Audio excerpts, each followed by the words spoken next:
You don't see what you do to me. Well, the song itself is, it's called What You Do To Me. It's sort of a sad song. It's a little bit melancholic. It's got like keyboards in there and it's a little bit emotional. So how I attacked this video when I was approached if I wanted to do something, I said, well, I've listened to the song and I'll see what I come up with for an idea.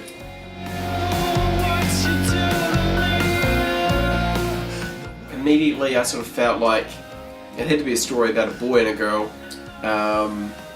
It just seemed to be that kind of song, because obviously it sounds what it's all about.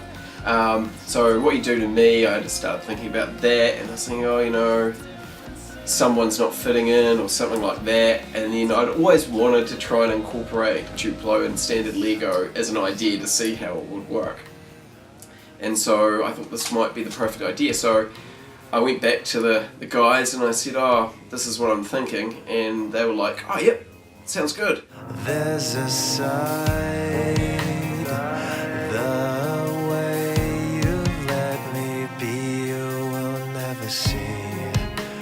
The concept of this video is effectively about this Duplo guy who's making his way in this very small world, and he seems to be the only large person. Everyone else is very small. He's a giant among the rest of the community, and I think he feels a bit out of place. He keeps on running into this lovely little small Lego minifigure, and he thinks she's kind of cool.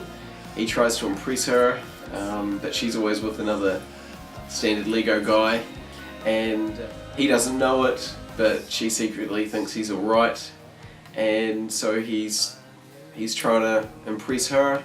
Then he finds a way.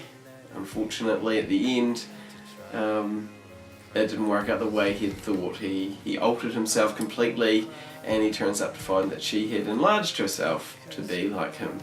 This is him beside a standard minifigure, so you know he's lived in a world where he's virtually double the size, and he just wants a girlfriend, I guess you could say.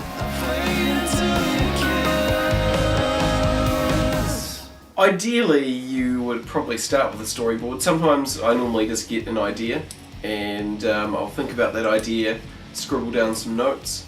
But to be honest, normally, unless some specific shots come to mind and I scribble them down, I normally just freestyle them.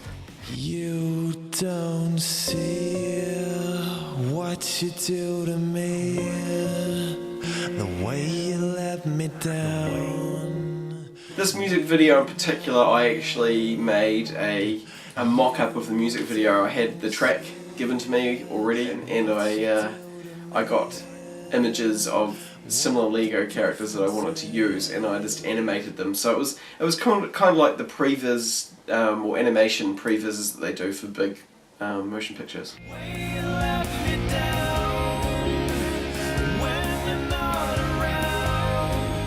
It's almost, but not quite, shot for shot to get the concept across. And I took shots from their old music video and plonked that in where the band would be and stuff, and just to try and sell them the idea.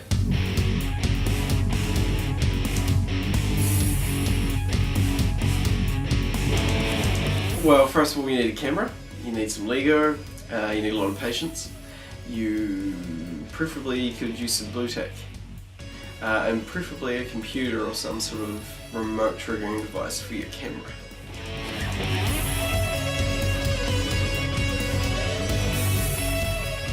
I set up my shooting area, I build my set, I block out my characters, and get my camera, set up the shot that I want, set my little remote program on the computer, and I'd take a photo, move each character that I need to move within the scene, take a photo, move the character, each character that you want to interact in the scene, take a photo, and you repeat that over and over and over. Painstaking if you have many characters. In this video, I think at one stage I had about 10 movements in each shot, or in each frame that I needed to get.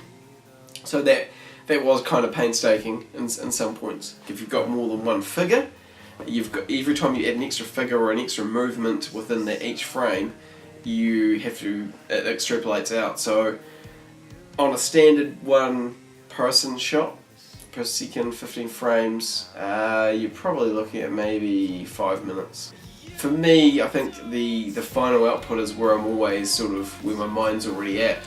I shot this over 9 nights, and you're thinking, oh well, that's not too bad, but normally when I say a shooting night, we're talking about maybe 4 or 5 hours. It's not a fast thing to do.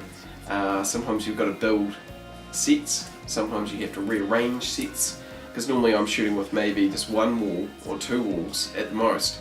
So if I change the angle, I don't have any walls there, so I've got to put new walls in and create something different. So it's all about the illusion. It's amazing what you can get away with.